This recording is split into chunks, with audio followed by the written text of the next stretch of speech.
What's going on, everybody, and welcome back to the channel. Now today, India versus South Africa, second test match, end of day 2's play. Gee, this test match is almost going to be finished by around day 4 at the moment. You'd say that India probably take a slight lead going into the end of day 2. They bowl out South Africa for 229.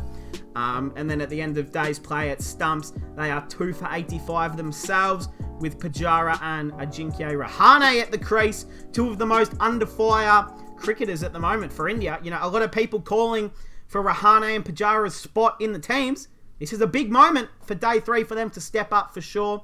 But let's go over day 2. It all happened with the man, Lord Shardul Thakur. He takes a 7 for, the best figures, I believe, from an Indian on South African soil.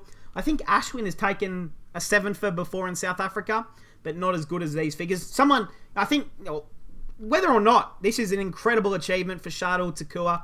The Lord himself.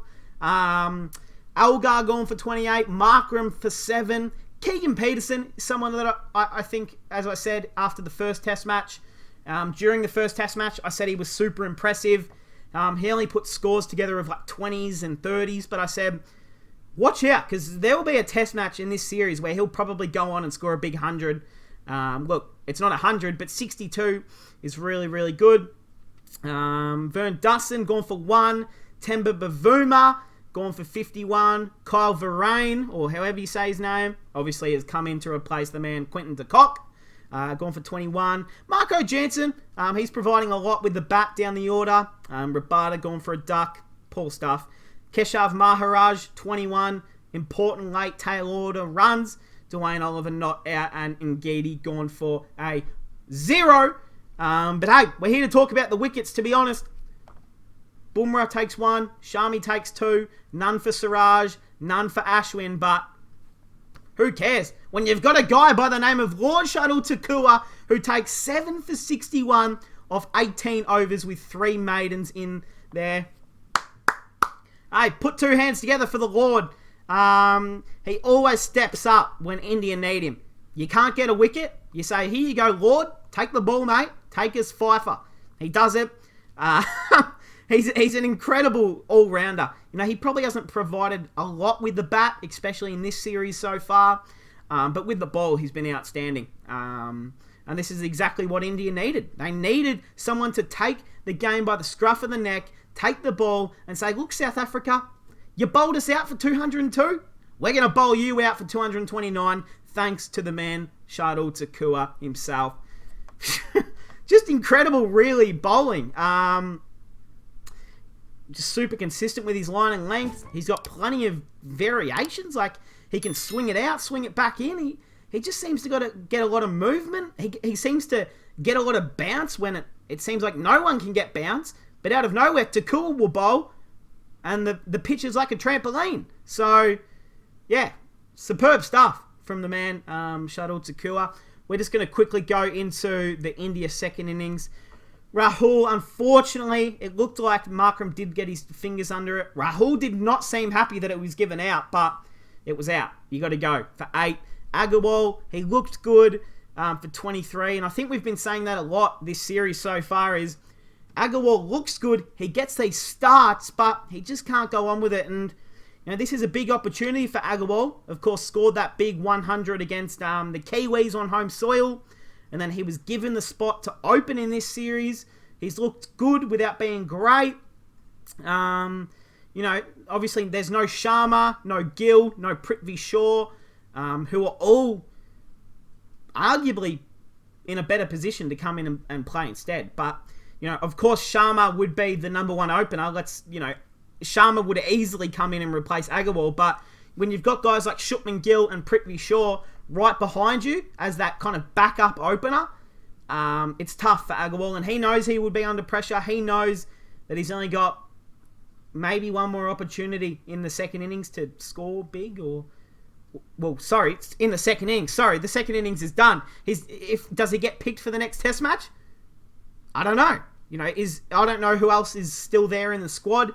Is Prithvi or Shupman with the squad? Because if they're not, then he stays. But yeah, it'll be interesting to see what the selectors do there. Of course, he's a Punjab Kings boy. I support him. I love you, Mayank, but you just got to get some runs, mate. Pujara, 35 or 42. I mean, it just makes no sense to me when Pujara, he faces like 100 deliveries for like 2 runs, but then he can easily go out there and make 35 of only 42 balls for 7 fours. Yes, the field was in. Yes, it wasn't great bowling to Pujara. You know, they seem to bowl quite straight to Pujara, and I think if you watch enough of Pujara play cricket, you know that bowling around that 4th, 5th stump where off stump would be, I think is probably a better option. You know, he does get trapped inside of LBW a lot, so I do understand why they are bowling straight, but I think their bowling was quite inconsistent to Pujara, and he made the most of it. You know, there was a couple opportunities with some nicks over the keeper's head and stuff like that, and he did play a few pull shots that were quite risky at times, but that's what you got to do for your team. 35 for 42 not out, and Rahane, who came in, he's 11 off 22 not out. Vihari, Pant, Ashwin, Takua, and even Shami can bat somewhat. Bumrah can kind of bat. Siraj, not so much. But, well, of course, they bat quite deep. I mean, they go all the way to Takua, who is their next last batsman. But hey, we've got a test match that's going to go down to the wire. Can India get a big enough lead? I think anywhere from over 250 is probably enough to win. But I think anything under 200, South Africa will chase down. I mean, anything can happen in cricket, but they're going to need a big Pujara, Rahane score here, I think. Anything over 250 or anything around that 250 mark should be enough to defend, especially with India's bowling attack. But, hey, you know, South Africa, they've got guys who can make plenty of runs, so you do have to be careful. But, hey, that is going to cap it off. Day 3 coming up. Can India find enough runs to make a big enough lead?